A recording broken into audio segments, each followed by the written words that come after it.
Cyclocross friends! I'm about to say hello to you formally in about 30 seconds. But before I do, I want to tell you that this podcast is supported by Health IQ, a life insurance company that celebrates the health conscious, including cyclists. Visit healthiq.com/WAP to learn more and get a free quote. Or check out their life insurance FAQ page, that's frequently answered questions, to get your questions answered frequently. All right, let's get on with the show. Hello, cyclocross friends, and welcome to episode 141 of Cyclocross Radio. On today's show, Scott Dedenbach from Bike Shop CX is joining me, and we're gonna talk about all the things I think that sort of fell through the cracks in the last month or so, or actually, and some that have come up new about last cyclocross season, about the schedule that's coming up that's been out there, but I think there have been some changes too that we're going to talk about for next year's schedule, and then also about changes to how the World Cup is going to be staged next year. There's some changes to UCI cyclocross teams that we want to talk about. So yeah, it was good to get Scott back in here and have that discussion. So hi, Scott. Hi, Bill. That's a lot of changes. Yeah. It's a pleasure to be on Cyclocross Radio, by the way. Thanks. Did I get that name? You did. I get that name right? It's been that transitional year from Crosshairs Radio to Cyclocross Radio. But you know, it's well, to be better, honest with you, I wrote it down at the. I wrote the name down at the top of my notes so I wouldn't forget. Yeah, and it's better for the Google search results. Yes, absolutely. It keeps the confused militants and militia members away from my feed. That's always a good thing there. I think so. Oh man, let's where should we? How are you doing? Hi, Scott. I'm doing wonderful, man. We are kicking it over at Bike Shop CX, getting ready to record another episode tomorrow. And yeah, going strong. Just enjoying the cyclocross off season, getting to work on lots of bikes. So there we go. Yeah, so it's officially cross is coming season, right? We're in it. Yeah, it's cross is coming season is coming, I think. Yeah, something like that. And we got, we still have our cyclocross stars out there who have taken their 2-week off seasons. It's funny. I was listening to this interview with Wout van Aert, and he was like, yeah, I feel really fresh and really ready to ride the bike again. It was good to take that time off. And I'm like, dude, you were off. You weren't off your bike, because I'm looking on Strava and you're still doing like these 100-mile rides. You just weren't racing. And it was like 2 weeks since he stopped racing. I was like, this is now like the extended long, off season for these guys is like 2 weeks, and he's like fully refreshed and ready to go.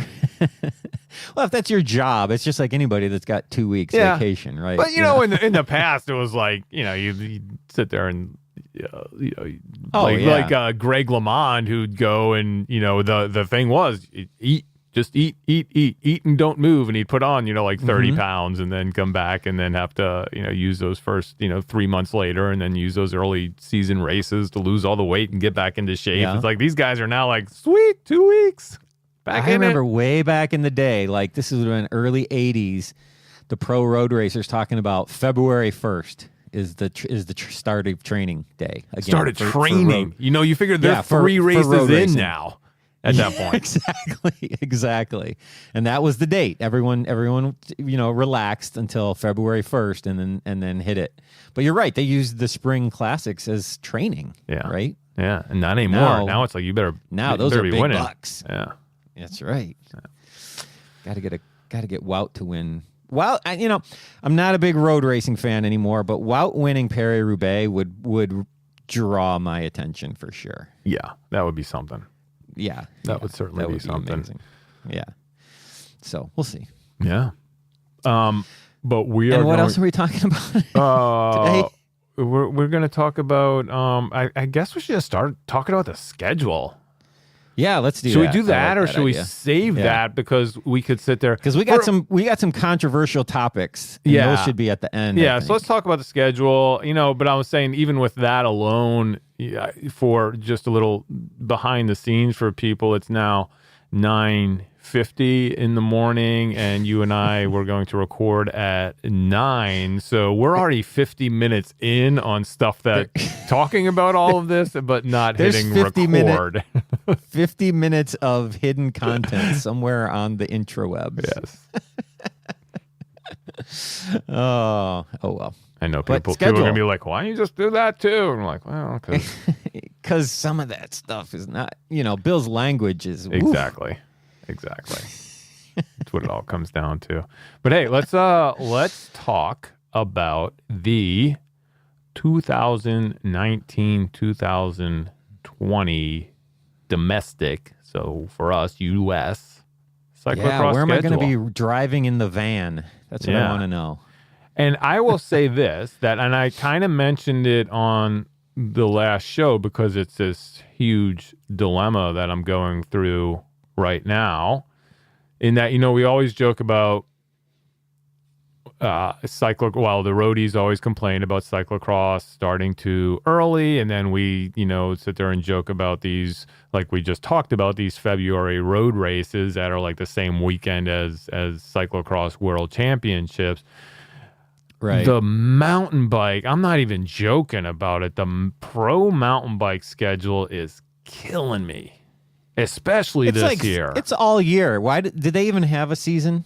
Well, it's just all year. At least they had already last year. The first World Cup was like this week because it was in South Africa and they were trying to match it up with Cape that's Epic. right. So it was like in March, which was just crazy early. It's a little farther down the road. Although the domestic mountain bike season starts in, it's Benelli is the first big UCI race in California, and that's in like a week and a half. I'll be out there, covering that. Pretty stoked to be going to that race for the first time. So, but that's fat bike season isn't even over yet. Yeah, so we're already in it. But if we go to the end of mountain bike season, which I'm more concerned about, we have this awesome thing happening in North America this year for mountain biking. We have the World Championships at Mount St. Anne in Ontario. So it's which is just so cool. But that is very cool. We can't, it's the same weekend as Go Cross. So what do you do? What are you going to pick? I don't know. I honestly am undecided on this so far. I really want to go to Worlds. I really want to go to Worlds. Go Cross is very close. Go Cross is close. We've worked with them in the past. They, we were able to have this whole media spread for them last year, which was really awesome, and it was a great race, and it's amazing to watch that race grow. And I want to be there. I mean, I want to be back in Roanoke for that race. I also want to be at Mount St. Anne for Worlds, So that's a tough one, and that's the, I guess that's just to get into it. That's where we're starting the season in Roanoke, August 31st, September 1. Great race, great kickoff to the season. In the past they've had these programs where all women race for free. They were one of the first races to have the women race last on the schedule.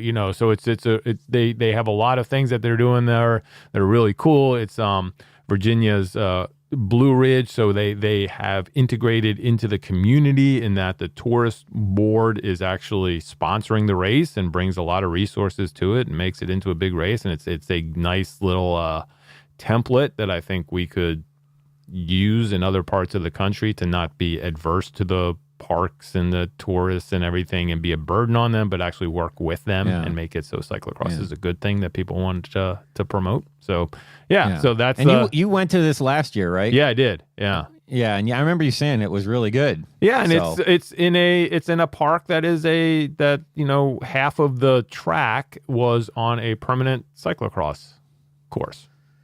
That's awesome. Yeah, that's awesome. Yeah, it's a little bit far for me to get to that one, I think, that early in the season because, we still end up with September being, and we should mention, Bill, that this is, as always, at this time of year when we see the schedule on the UCI page, this is almost like an outline. Yeah, right? and it's things and always change when we're looking at the schedule at this point. And we even purposefully did not do this in January. Right. You know, and it's but now we can still March. know that this is not going to be the final. Right. And we're still looking at this. You know, you and I were both looking at this and going, wait a minute. I'm not sure that's right. Well, for instance, so people get an idea what we're talking about, there's no U.S. nationals on the schedule. Right. Obviously, that is going to change at some point, right? Which of course, if you want to, you know, put your, I don't think it's a conspiracy, but if you want to like raise alarms on that, is it because the UCI is going to go back now and push January and enforce their rules that all national championships have to be on the same, you know, like we got this 1 year change, but now we're going back? Or, you know, I can't believe that for people in Tacoma that they would not know the date that their race is going to be on, but who knows? Right. You know, I mean, yeah. I don't know. Well, we know it's not there, so, and it probably will be. So we'll see. And then the first C1 is going to be Rochester again. Yeah. So that's cool. Always a great race. Didn't get to it last year as I was attending the Alma GP, but I am planning on going to it this year, so I'm excited. It is one of only 4 C1s on the U.S. schedule this year, Bill. Yeah, definitely a change there with the C1s where we were trying to figure it out. Well, we were like 6 or 7 last year, and now we're down to 4. 4, yeah. Yeah. Plus, and this is plus the World Cups. Part of the reason why that got skewed so much, because it used to be pretty consistently 7 or 8 C1s in the U.S., and that's probably, being realistic, that's probably too high of a number. But, you know, it's 4 now plus the World Cups. Mm-hmm. So, you know, you got to, we used to not have any World Cups, but we had 7 C1s. So in a way, there's still 6 races that are C1s or higher in the U.S. Right, so but only 4 of them are C1s. And there was, you know, there's a little confusion about how this all went down. There are rules for C1s that have requirements for different nationalities in there, and the way, and I think that we are as guilty as everybody else in saying this is and I'm finger quoting here, new rule. It wasn't actually a new rule. It was always in there that you needed, what is it, like 5 different nationalities and 10 riders from at least 5 countries, right. I think is what it is. Yeah. The rule, and that's in your event as a whole, right? So men's and women's. So men and women, yeah. Right. And then I guess it will include juniors as well this year, junior men, since that's a requirement. But at least, so that's my understanding. Right. I don't know that that's like a perfect, interpretation of it, but that was kind of what everyone was saying. And then, so that rule always exists. It was never enforced. UCI came out in a memo and said, hey, we're enforcing it this year. And they did that in the middle of the cyclocross season. So these races that happened before that came out were a little bit screwed in that they couldn't sort of retrofit their rosters and basically get enough people there to meet the requirements, which I know all the races would have done. And the result of that is that we have some races that were C1s that are now C2s, and not to jump ahead, but Charm City, I think, is the biggest one that gets hit by this, that they are now a C2. Yeah. And we had heard, derogation was the word that we heard, that they were going to, since the rule enforcement memo came out really late, that the feeling at the federation level was that the UCI was going to give these races a pass this year. And basically, this was the year that you got to get all your ducks in a row and then meet all the requirements. And then next year, if you didn't do it, you weren't going to be able to be a C1. Looking at the schedule, it looks like that didn't happen, and that these requirements were put into place, for this season. And if you didn't meet them last season, tough luck. Yeah, I mean, I don't know. Do you know that, or did some of them? I mean, it's possible some races were just like, you know what, we'll just be a C2 and that's fine. That is not the impression that I got sitting in the All directors' meeting after Louisville Nationals. When we saw the preliminary schedule, it's this little dance that goes on. And all the promoters, everybody wants their dates. We kind of work together and we figure out. And then you see on that schedule who's a C1, who's a C2, who's going to be the and all that. And no, there are races that I think believed and even were listed by USA Cycling at that time in that meeting on that preliminary schedule as C1s that are now C2s. There have been times in the past where we've gone into that meeting and there was a race that was like, I'm going to be a C1. I've, listed as myself as a C1, and then they see their name on the preliminary schedule and it says C2 next to it. It was a little awkward moment that happened many years back, and they're like, there's a typo on there. I'm supposed to be a C1, and whoever's running the money is like, we're going to have to talk about that one.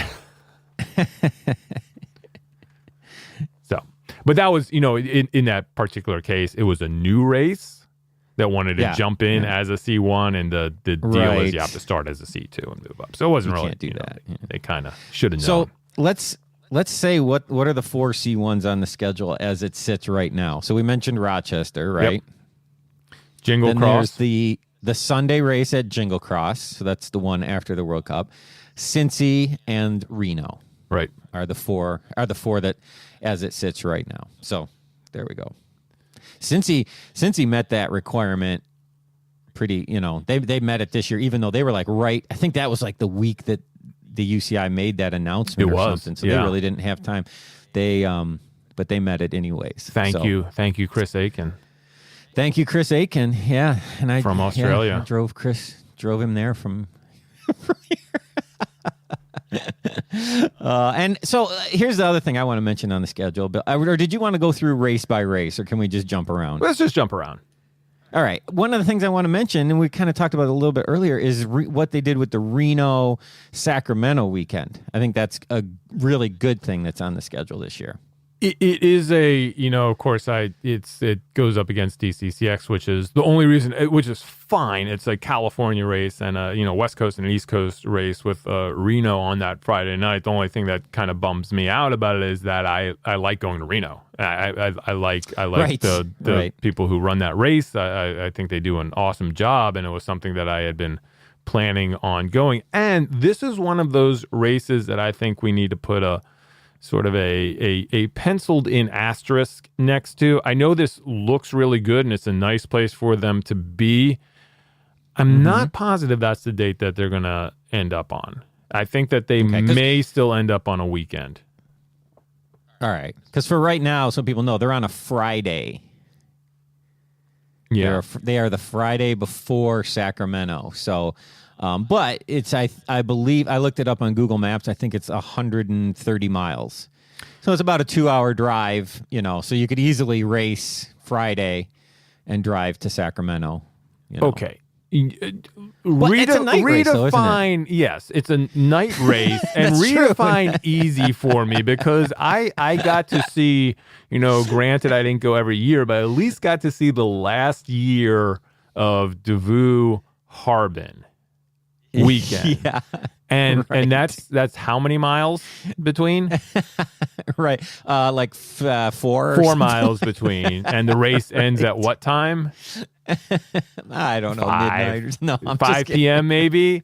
So, and but the from the organizers having to tear down infrastructure and move it over to the other site, to every team. But I don't think they have to do that, do they? No, they don't have to do that. But think about the teams. Think about what teams had to do, and they did not like it. Think about at that point, Rafa and Cannondale and all these, and Donnelly and all these teams with these Alpha with these big infrastructures, tents and everything, and they have to pack all of that up at 5 p.m.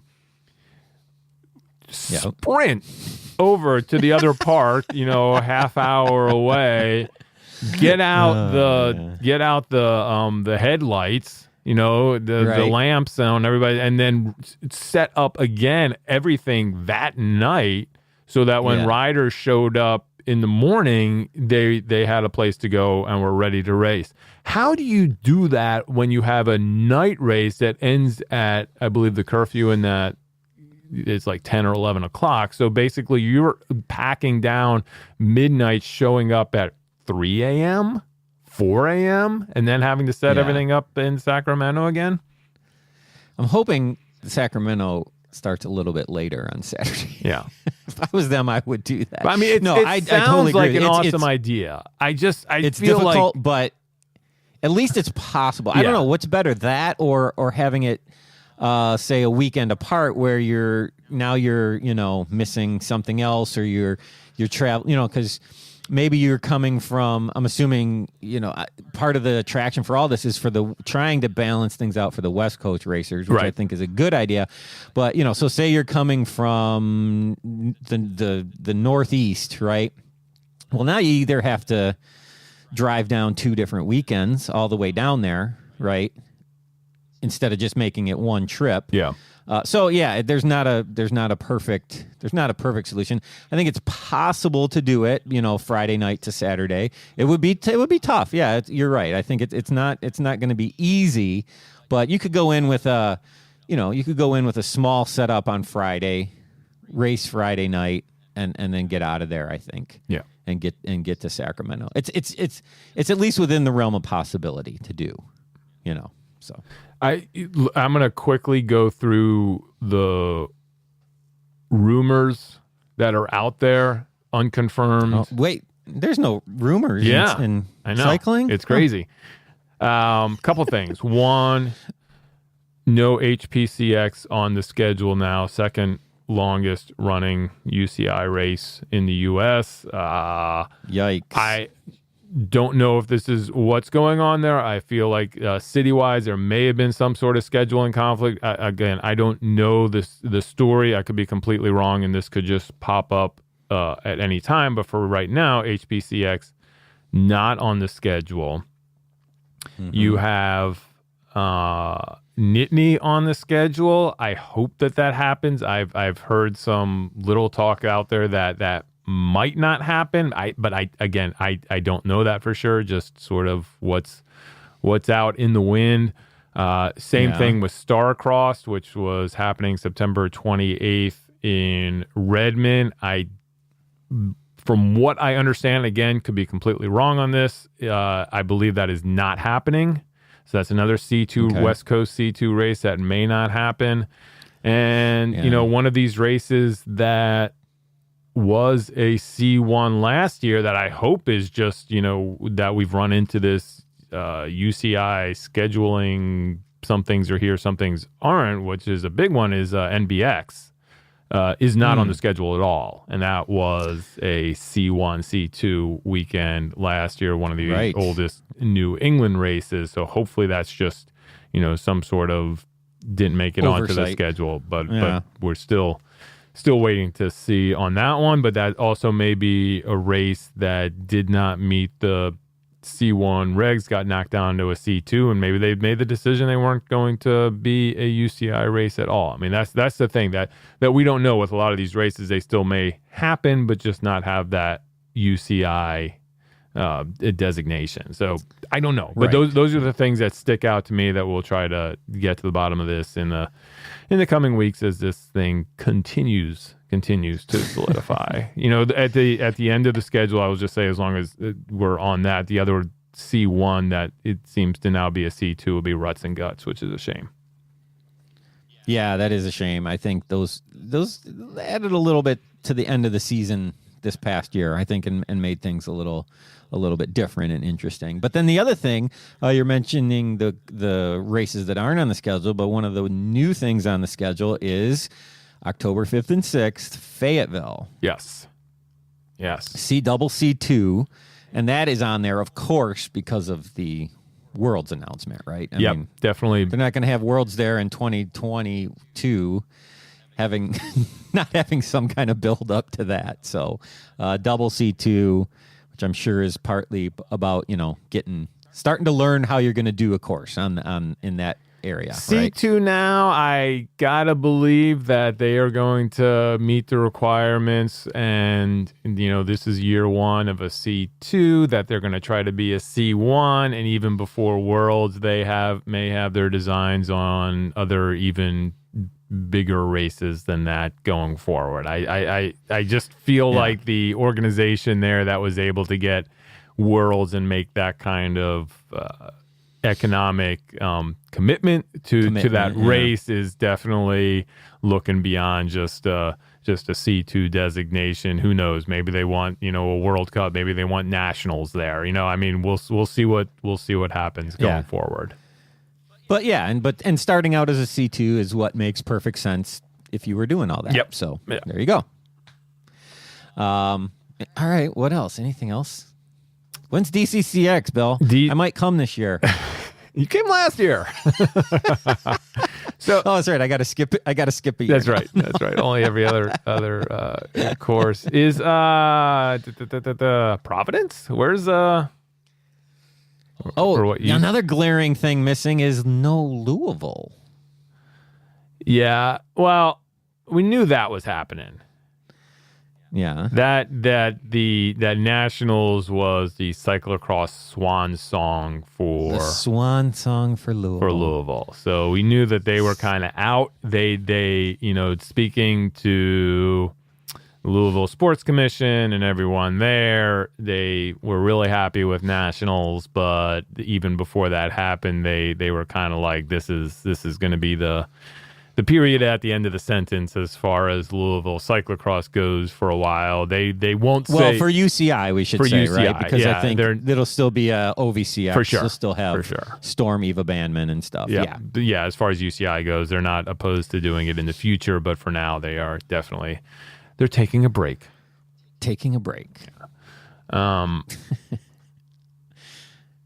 DCCX is, we finally, for years, we've been wanting to go back-to-back with Charm City. We're a little bummed that Charm City right now is a C2 rather than a C1, still trying to figure out if there's a way to get back on the schedule as a C1. But for now, Charm City, October 12th and 13th, followed up the next weekend by DCCX, October 19th and 20th. Our plan is to try to figure out something to do midweek to entice people to stay for that 2-week period. It is a UCI. It is one of two. Vittoria series is one UCI series in the U.S. The other UCI series in the U.S. is the Parkway series that includes 4 race days between Charm City and DCCX. We got, a lot of cash on the line for the Parkway series, and we're trying to figure out a way to have a fun midweek race in there as well to give people the incentive to come to the East Coast, come to the Mid-Atlantic,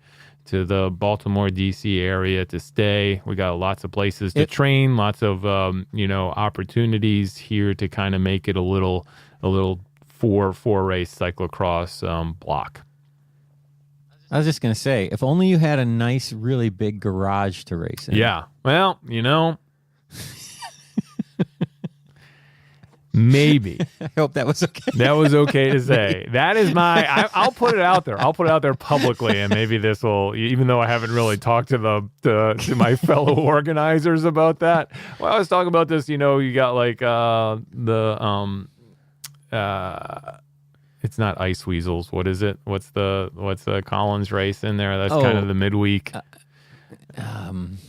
race. Yeah. Well, anyway, so that middle. I was thinking, well, what if we just had Night Weasels? What if we just had a big money garage race, garage race event? Of course, I haven't even asked Crystal City about it, but I'm putting it out there as a possibility, and that could be our midweek. Just putting out feelers to see if there's interest. That could be a midweek race.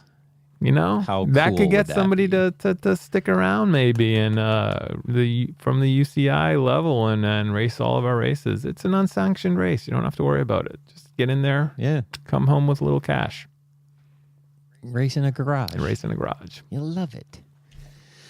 Also still on the schedule, Major Taylor. Always, I got to throw it in there, Bill. It's one of my favorite races every year. College. Indy Cycloplex. Yes. Still a C2 and always a great fun race. So, yeah. What else? Yeah, that's the same week as Major Taylor. You know, the end of the week, we're sort of, it looks like at the end of the season, they've flip-flopped. So, and actually what's kind of cool now is that you have the 3 UCI races leading up to nationals are not competing with each other this year. North Carolina is November 23rd, 24th.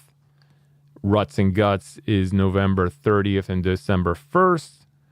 And then Resolution is December 7, December 8. And then everybody heads to the Pacific Northwest for nationals. That the flip-flop was last year. Resolution was before Ruts and Guts. This year it's after. Yeah. No, that's good.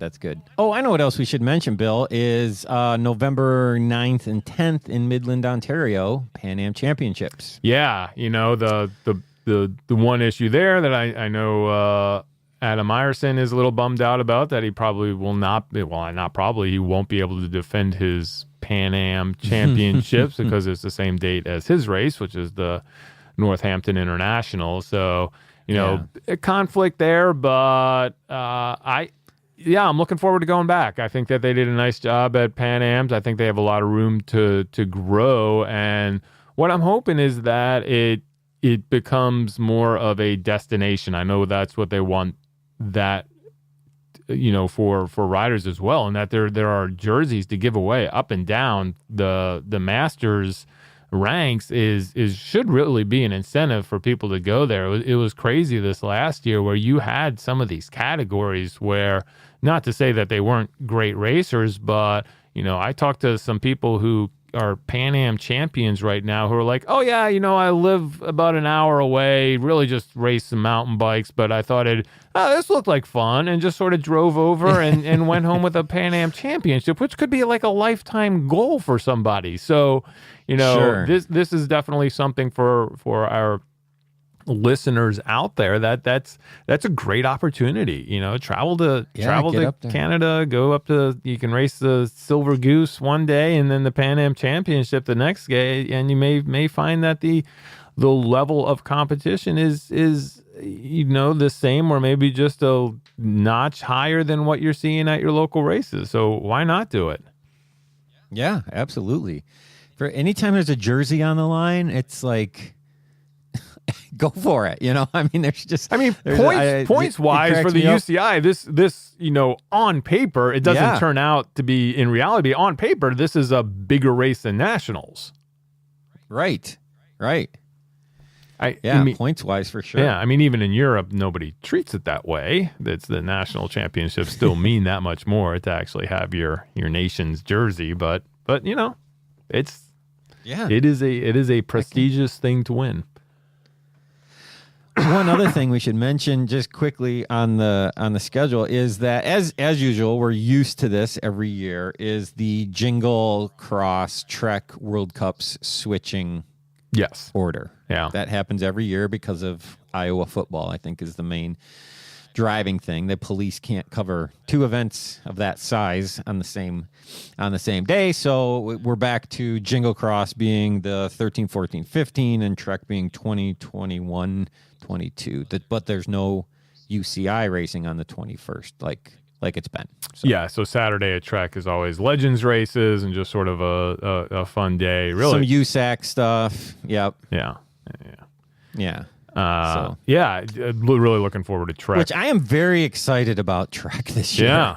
Trek might have been was probably my favorite race last year. After DCCX, of course. Oh, of course. But I thought Trek was, I don't know what it was, but it kind of took a jump up in excitement and fun, I think, last year. So that was really cool. And I think that this year we may have a much larger wide-angle podium contingent there. So we can have like our first wide-angle podium family reunion at Trek. We can fill my van and do some recording. Yeah. I think that's going to be good. It's the wide angle podium takeover of the Trek World Cup and Trek CXC Cup. We should if we do, we should see about getting a place that we can do it. Then it's not like last year we did it in like the media parking lot where there is no one around. It's true. We'll see. We'll work on that. I think we may have to have some because if some off air conversations about that. I think we can. I think that would be amazing. Yeah, that would be amazing. So cool. All right, I'm getting excited, Bill. That's what this show is all about. Fantastic. Getting you excited. Anything else we need to talk about the schedule? We should probably this should be like a monthly check-in that we do. We can Right. let's meet here on April 7 and we will go over the domestic schedule again. The changes to the domestic schedule. But so interestingly, since we could move on, but you mentioned points. Yes. But let's talk about points in the World Cup staging. This was a big deal that dum. just came down last week. The change is,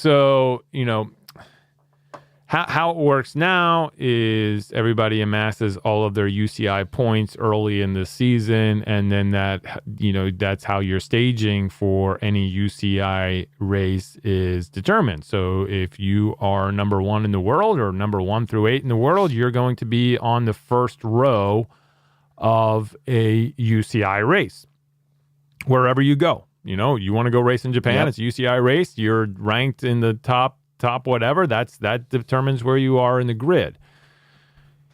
In other sports, specifically mountain biking, when it comes to the World Cup series, the UCI rankings are thrown out the window, and instead it just goes by your World Cup rankings. So that's why you'll get people dropping in and they're all of a sudden at the back, even though they may be great athletes. You can't get this thing like I swear, Niels Albert is still ranked in the world on the UCI somehow. Somehow those points just keep and Sven, of course. And they're still, you'll like, did that person retire? Yet they're still up there. That's not going to be the case for these World Cups. It's going to be, and I'm assuming that they're going to start so the first race will be based on how the World Cup standings ended up previous year. And then that's what we're going to line up for. And I think the biggest thing that this does is that sometimes, and I know there is criticism out there from some in the U.S., but also people in Europe looking at North American riders who have raced a UCI schedule in North America and have accumulated a lot of points, and then they are put into these World Cup races, and some would say are unfairly staged near the front for where they actually stack up to the rest of the competition. Yeah, I mean, I think it's most prevalent in the U.S. men. Correct. We see it time and time again, first or second row start, and then they finish 30th or something, So we see that often enough. I don't think we see it as much for the U.S. No, and this is something I think sticks out a lot more in the men's for sure, where the women, I think there's going to be a pretty equal correlation, and we can check here comparatively from where they are as ranked in the UCI versus where they are ranked in the World Cups. But if you look, just to sort of show what we're talking about, if you look at the final UCI, this is all UCI racing rankings in the world. Mm-hmm. The Curtis White is the first American, and he is ranked 16th in the world. Awesome. Okay. Top 20 this is UCI points. UCI points. So Curtis White is 16th. Kerry Werner is 22nd. And then Gage Hecht, we'll sort of discount him since he's still U23. 26th, and then Stephen Hyde 35th. But if we look at Curtis White, that's a second row start at a World Cup this year. Right. If you go to the final World Cup rankings, which is what this staging is now going to be based on, so this is not racing against your American peers, but racing against the world. Other World Cup racers. Curtis White is, and actually moved up. He was 37th. He ended the season 33rd. Right. So that puts him on the 5th row. Yeah. Where he was on the 2nd row. Right. That's kind of the reality of what happens here. Stephen Hyde. And that pushes like Hyde and Warner back to 45 and 46. Exactly. Yeah.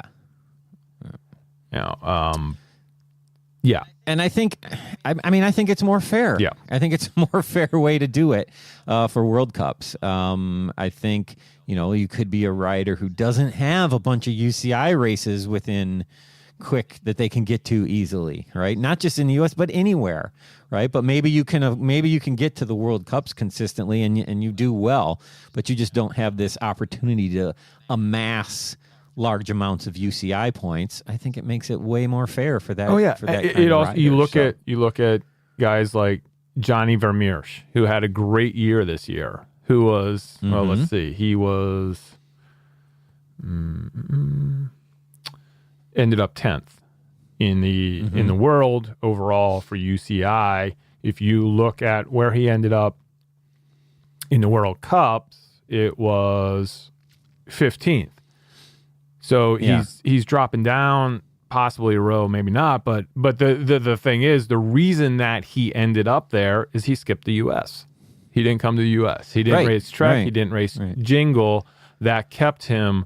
You figure, looking based on where he's at, that's another 80 points. That puts him probably in the top 10 for what he where he was ending up normally. I mean, the as always, the guy who breaks the curve is Van der Poel, who skipped 3 World Cups, 1, 2, 3, 4, 5, 6. So he ended up 3rd. So if that's your strategy, I'm not going to race all of them, but I'm just going to win everyone that I do race. But everyone I do race, then you're win. okay. If that's the strategy you want to employ, then you can do that and still be, on the front row. For humans, but if you look at not exactly doable. Not going to happen.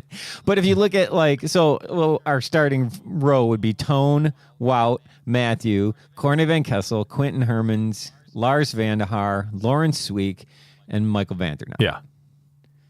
That's a great starting row. Right. That's kind of, you can't argue with that. Yeah. And that's, and you look at the top 8, you got Van der Poel, Van Aerts, Michael van Toornout, Lars van der Haar, Lawrence Swick, Quentin Hermans, Corne van Kessel. That's who ended up overall UCI. So it, right. Right. So that would put, those guys would be up in that mix, pushing other guys back. Yeah. It's gonna be. Where's there's Michael Boros. He's 14th, so that's 2nd row now. Right. That's cool. See, that's a well-deserved. Also may encourage more Europeans to not skip the U.S. World Cups. Yeah, right. For sure. Now we look at here's the interesting other side of this, where it pays off for Americans who excel in the World Cup. Katie Keough ends the season 7th in the world UCI overall. World Cup, she's 4th. There you go. So much more solidly in the front row. I mean, both are front row, but yeah. Look at somebody like Katie Compton, who is not happy with her season, right? Somebody who was disappointed in the way this season went, ended up 18th in the world overall for the UCI. Katie Compton did not race in the U.S., but for a couple races in the start, and was racing against a higher level of competition in Europe all year long, ended up 18th overall. So those easy points, they're not easy points. I don't get mad at me for saying that, but you know what I'm saying, aren't available for her because she's racing against, Mariana Voss and Sonny Kant and Denise Betsema every week. But then you turn around and you look at where she is in the World Cup, and gosh, I just saw her, now I lost it. Oh, she's 8th, so she's on the front row.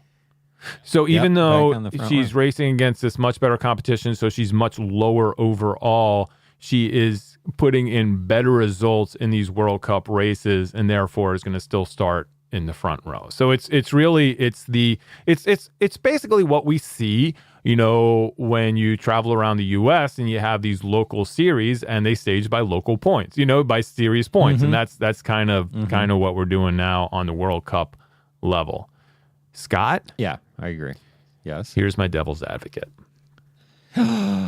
Okay. They've done this for years. We'll look at it and they always go, okay, this is good. This is equity. This is where everybody should be. What is the biggest criticism of cyclocross on the men's side right now? The biggest criticism of the racing. Oh, man. The racing. That it's all spread out and boring. Why? Because of Matthew Vanderpool. Right. Because the top guy is always... I'm not saying I agree with that. No, I know. But that's the criticism, right? Is that the top guy just runs away and it's not fun to watch. Yeah. Mountain biking had this same issue with Nino Schurter. Sure. And then, and in mountain biking, it's a lot... You see it a lot more. Like we talk about, you want to have a good start or else you're going to get left behind. It's basically that first bottleneck and your race could be over in cyclocross. But it's really not as severe. There are still guys who are able to fight their way back to the front as the race goes on. Yeah, in mountain biking, it's much harder. Like once you get to that first spot where people are, forced off their bike or somebody gets something wrong, that front group is just gone. Yeah. The only guy who I've seen been able to erase deficits and make it to a front in a mountain bike race is Matthew Vanderpool. Again, the same guy who's, right. Strategy is just win everything, then you don't have to race just everything. Win everything. Yeah. So again, even on the mountain biking, put him to the side. But the problem was they staged by World Cup. So you had the same, best riders in the front. And it started to get to a point where people thought the racing was boring because it was just the same 2 or 3 guys who were on the front row who were getting out front. So what mountain biking did is they introduced short track racing so that it gave an opportunity for other riders to be in that front row. They would take the top 8 from the short track race and put them in the front row. And then you started with your World Cup rankings in the next row. So the worst you can do is if you screw up and you're a top rider is you're in the second row. Right. This made it really exciting, especially, on the men's side, but also on the women's side where short track is something that the U.S. does really well. We basically invented the sport. So you have like crit racing. Yeah, you had people like Aaron Huck and Chloe Woodruff who may not be in the front row straight up for World Cup points, but could do really well in the short track and then earn themselves a place on the front row. And this was, at first we didn't know what to think about short track. And it seemed kind of weird and the riders didn't know what to think. But I think as the season went on, they started to embrace it. They get UCI points for it, for the overall. Plus there's an opportunity for riders who may not be able to be at the front to all of a sudden get a front row start. Yeah. So that way, it is not just the same people up there. So a very long story that's going to continue to get longer is that it's very interesting though. I'm on the edge of my seat. This is an opportunity for it, but I think it is a fairer system. in that they went. So are you worried then that it's going to make the separation and not a lot of racing worse? Yeah, but the thing is, I think a couple things. Cyclocross is different in what is prioritized, in that in mountain biking, the World Cup is everything. That is what people race for. They may do some other races outside of that, but it's really, that is your season. It's those 6, 7, 8 races, whatever it is, up to, that is what people race for. And then they race for world championships, and every 4 years they race for the Olympics. That's how mountain biking works at that level. For cyclocross, it's, A, we don't worry about the Olympics. B, there are racers out there who, somebody like Sven, it was great that he won too, but basically it was like, what? I don't care. The World Cup is, I don't do as well. World Champions, I don't do as well, but I'm going to win the Super Prestige every year. I'm going to win the DVV every year. There are other things that are priorities for them. So in that case, I think it's a little skewed, but I think it's good that you have the best, you have a place where everybody's racing against each other, and you can base the rankings on that alone without all of these. You can't go point hunting. There's no more point hunting in World Cups. Yes. So that's right for World Cup. Yeah. World so Cup, that's yes. one part of it. And then what I'm saying about, giving other people an opportunity to be up there, I guess my thing is, how do we incorporate something like short track into cyclocross to then give them the opportunity to bring some excitement into it, and maybe have somebody who can excel at a 2-lap race? I don't know, that you have on a Friday night, and then that allows people to get a front row start. But you could have a sprint point like Dave Ave has, and whoever is the leader of the sprint point gets a front row start, or whoever is the Yeah, but what I want.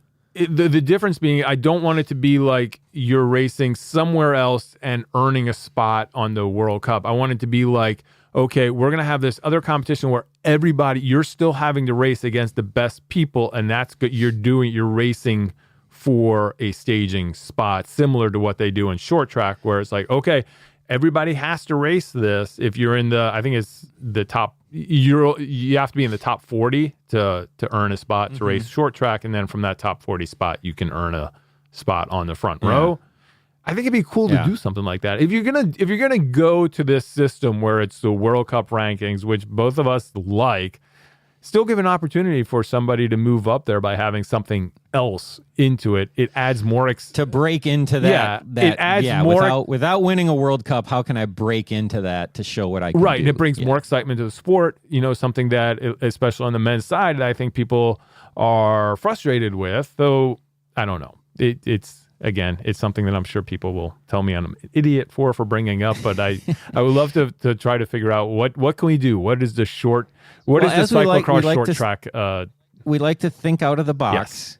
No, so how about just like the Deveve on lap 2 of every World Cup race, there's a sprint point. Whoever's the current leader of the sprint points gets the third call up next race or something. Yeah, so you're racing within the race for the call up for the next. Yeah, so you only got to be there for 2 laps. If you can't win the overall race, you got to be in there for 2 laps. I don't know. I just popped into my head. It's probably dumb as. What was your idea that you said everyone was going to hate?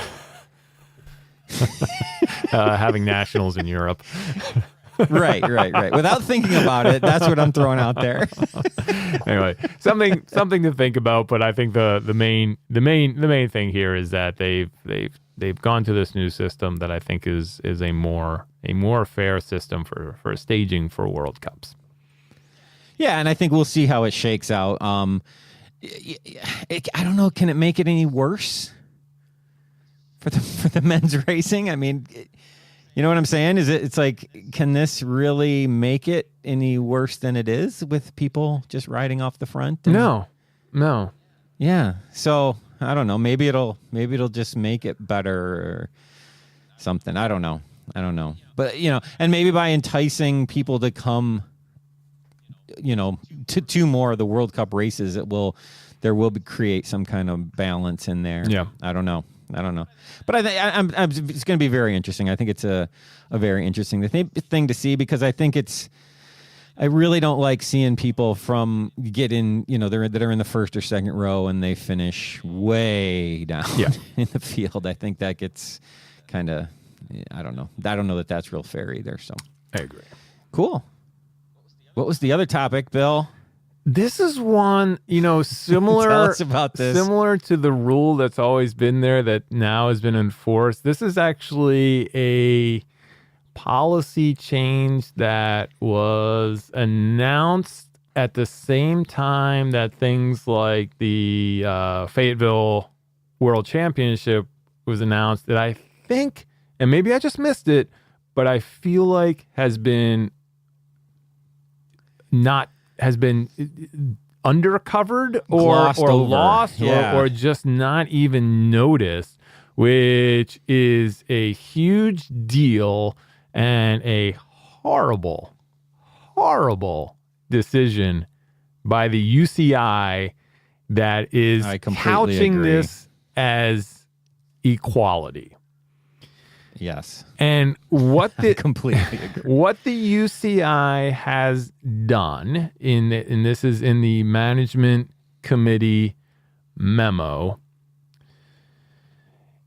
is that they made this announcement. I'm just going to read this language verbatim, and it says, regarding the registration of UCI cyclocross teams, the UCI will require that they comprise a minimum of 3 riders, which is what it is now, including at least 1 woman and 1 man to ensure their diversity. The change is that 1 man language. Yeah. So now men are being treated so unfairly. Yes, we have to raise all boats and make sure that men are included on teams. Right. It's so confounding to me that they have gone from they are basically telling, in this a team, and the one that just comes to mind for us in the US and me specifically is the Trek Factory Racing cyclocross team that now consists of Ellen Noble, Evie Richards, and Emma Swartz. Those are the 3 that are actually on there. Yolanda Neff raced for them as well. Mm-hmm. And the UCI is telling that team of women racers, you must have a man on your team to be a UCI team. Absolutely ridiculous. I mean, I don't even know what to say to that. I know that is just. I know for a fact that women teams have inquired about this to make sure that they are reading this correctly.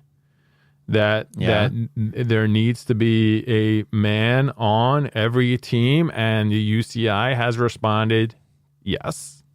It will be implemented for the upcoming CX season, so the 2019-2020 season.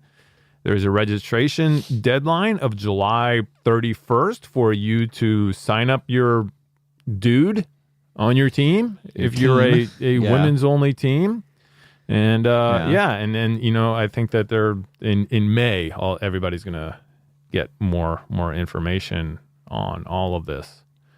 But I don't get it. I just don't get it. I know people are going to be like, oh, it's hypocritical. If you're going to have if you can't have an all men's team, then you can't have an all women's team. And I will just cry bullshit on that to the end of time until it's actually treated equally. And it's me too. It just stinks. Yeah, I mean, one, let's make it more difficult for women's team to exist. Yeah, let's just make it even harder for a women's team to exist. We're not going to, they're going to be on the low end of any money that they can win or anything that they can get, but then we're going to make it more difficult for them than it is now. Absolute nonsense. I think I said, Bill, let's have 30 years of women's only teams and then start talking about equality maybe or something like that. I just think it's absolutely ridiculous to say that this is somehow keeping things equal. That just I just completely disagree with you, and I agree. Complete horse crap. And I just wonder too, and I need to do more research into this, if it's, this is for UCI cyclocross teams specifically. For UCI mountain bike teams, this isn't the case, and there are some amazing all women. The Ghost team is an incredible all women's team. I mean, for the past, it's sad not this year, but the past 18 years, the Cliff Pro team, which was Luna before that, was an all women's team. I mean, it's just. I mean, do we think teams are just going to be like, well, screw it, I just won't be a UCI team? Isn't that it? Done. I mean, why not? Yeah.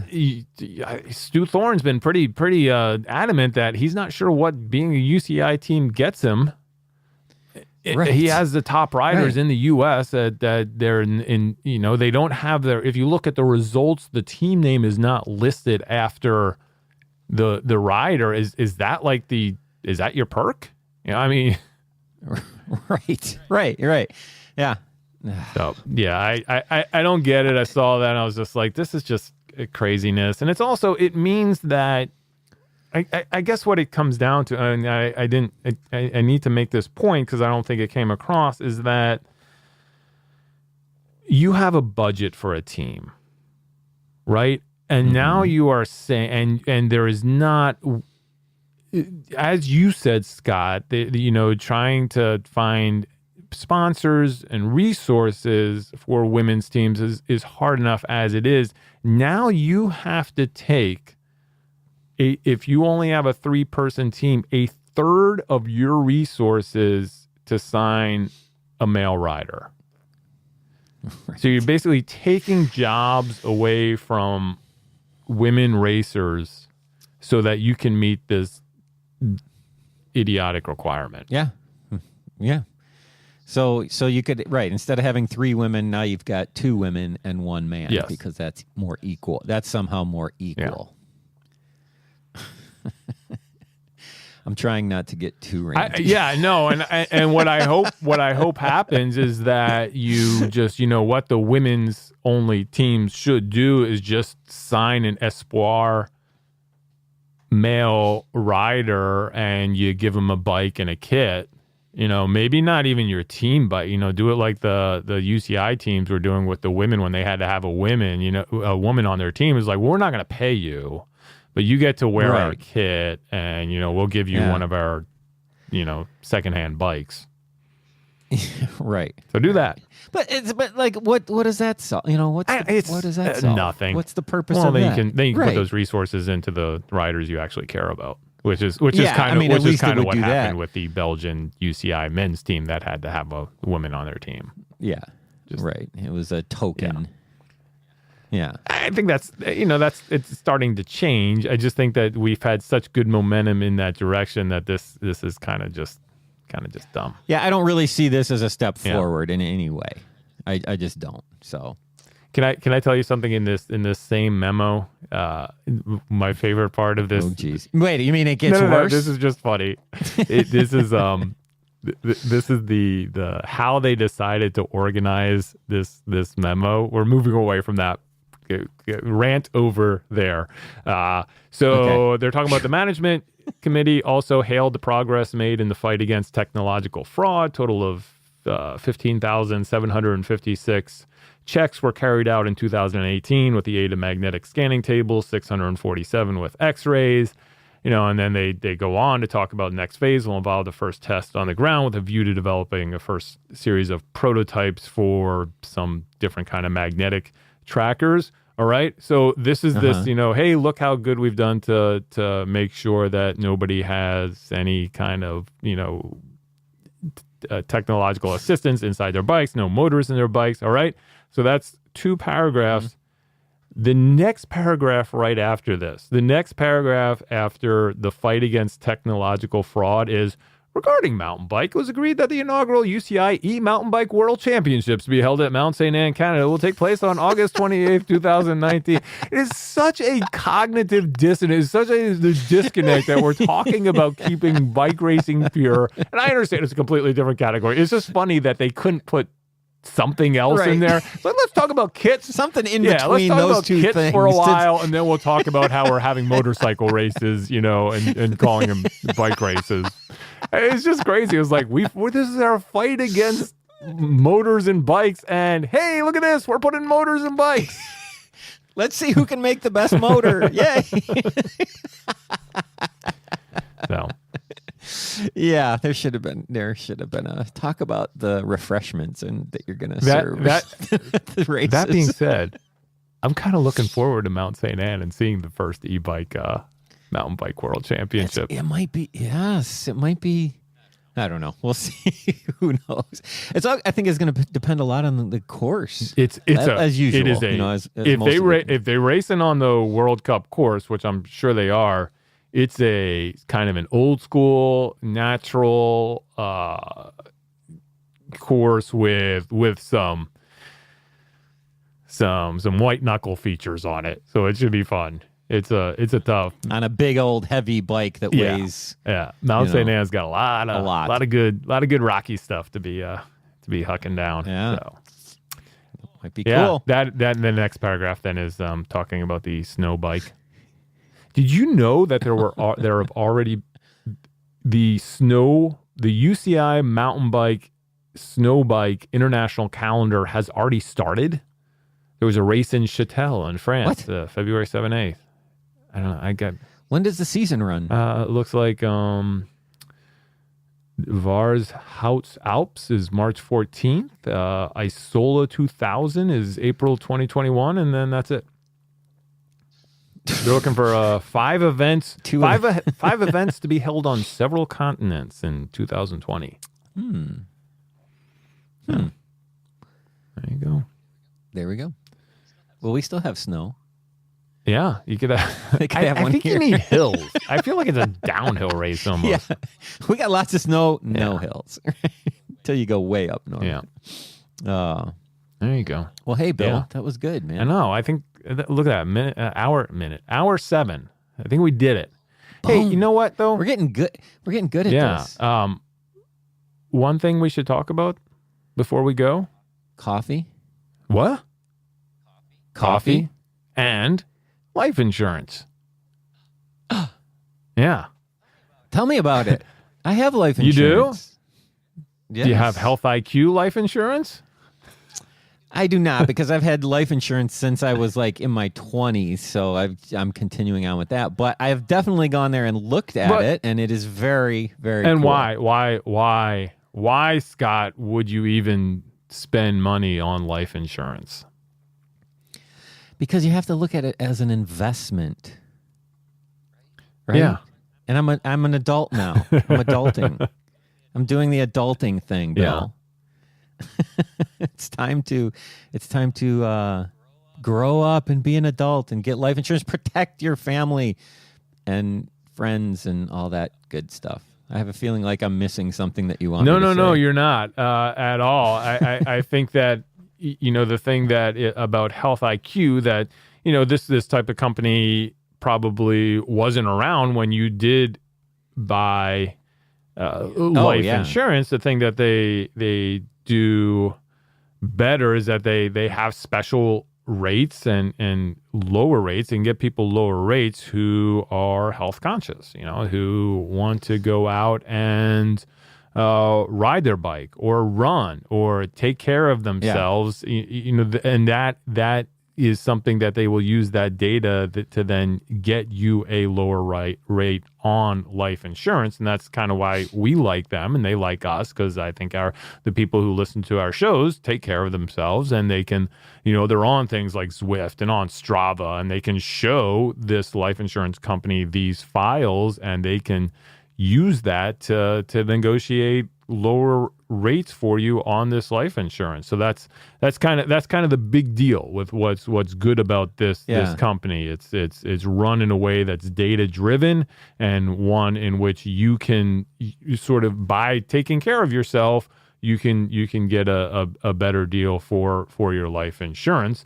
And and really all we want people to do is to go to healthiq.com/WAP for Wide Angle Podium.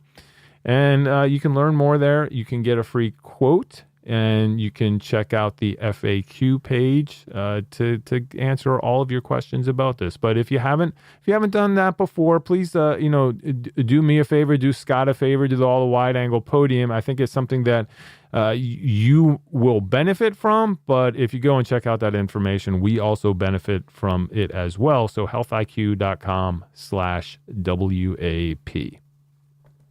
Yeah, you fill out the survey, and I think if you get elite, then you're eligible. And here's the thing we talk about, Bill. If you don't get elite, there's your fitness goal, right?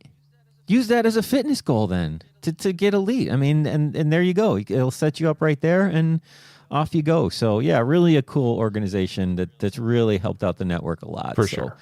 Just get over there, healthiq.com/WAP. WAP. Let's talk about some coffee. Oh, I just finished my second cup of Grimpeur Brothers. Hello, cyclocross friends. Nice. I like it. It's a good morning. espresso. Normally, like an espresso blend, I wouldn't are going to be too sort of dark for me. But that one, yeah, it's got nice flavor to all of Dan over at Grimpeur Brothers. The selection of beans that he has just are right in my wheelhouse for the type of coffee that I like. And I'm a little snobby about my coffee. And this meets the grade. I will say that despite the irony is that despite having the Hello Cyclocross Friends coffee, if I had to choose, I really like the full Schleck. Yeah, I usually will have the full Schleck if I'm making coffee, and I'll have Hello Cyclocross Friends if I'm using the espresso machine and the way you're supposed to do it. Gonna make a latte or something like that. Yeah, awesome. Yeah, but espresso is just the way the thing that the manufacturer of the coffee recommends you. It's not like, oh my God, you can't make regular coffee with espresso blends. It's okay. It's just coffee beans, right? It's still just coffee beans, and you can do it however you want and however it tastes best to you. At Hello Cyclocross Friends is labeled as an espresso, but make it however you like it, and you'll probably like it no matter how you make it, to be honest. Yeah, if you go to the wideanglepodium.com site, and over on the right-hand side, you'll see the link to Grimpeur Brothers, or you can just go straight to grimpeurbrothers.com just straight there. /product/WAP coffee will get you directly to our coffee, but you can just go to Grimpeur Brothers, check out everything that Dan has to offer. He's got a great subscription plan, so you don't even have to worry about running out of coffee. You know that monthly it's going to be waiting for you at your front door. And which is, I mean, I actually, and all its aromatic goodness. And that's the kind of thing too. You get that package, just makes everything smell that much better. So check out Grimpeur Brothers, and while you're over at Wide Angle Podium, please become a member. We'd love to have you. Scott and I put a lot of time in putting this content together. We love having it out there for you. We love that it starts conversations and that you all get involved and give us your feedback, and that is huge, and it makes it even nicer if you can say that you are part of that organization. And to do that, you just need to go to wideanglepodium.com and click on the Become a Member banner, which is over there on the right-hand side. And then you can, much like your coffee subscription, you are going to get something that's going to make you feel awesome every day. You can go from $5 on up one time if you want to contribution, but we would love to have you be a member. We can, from that you'll get our newsletter as well that comes out monthly. We're really starting to build that into something that is going to get you a lot of great substantive information. We're not trying to sell you stuff. We're just trying to share all the good stuff that's going on in the network from those newsletters and sharing it with our members. Speaking of Wide Angle Podium, Bill. There's this show called The Slow Ride. I've heard of it. For some reason, those guys have all kinds of trouble with their campy shifters. Oh, yes. Little guy, Tim. I don't know what they're doing over there, man. So next on the next Bike Shop CX, I just rebuilt a campy 10-speed shifter of mine that had a broken paddle. So I had to replace the paddle. So that is what we're going to be talking about tomorrow. We are going to try and come to the rescue of the Slow Ride podcast. Thank goodness. Talk about rebuilding 10-speed campy shifters. Yeah, thank goodness. I mean, they need it. They need the help. So are you going to rebuild SRAM shifters too and Shimano shifters?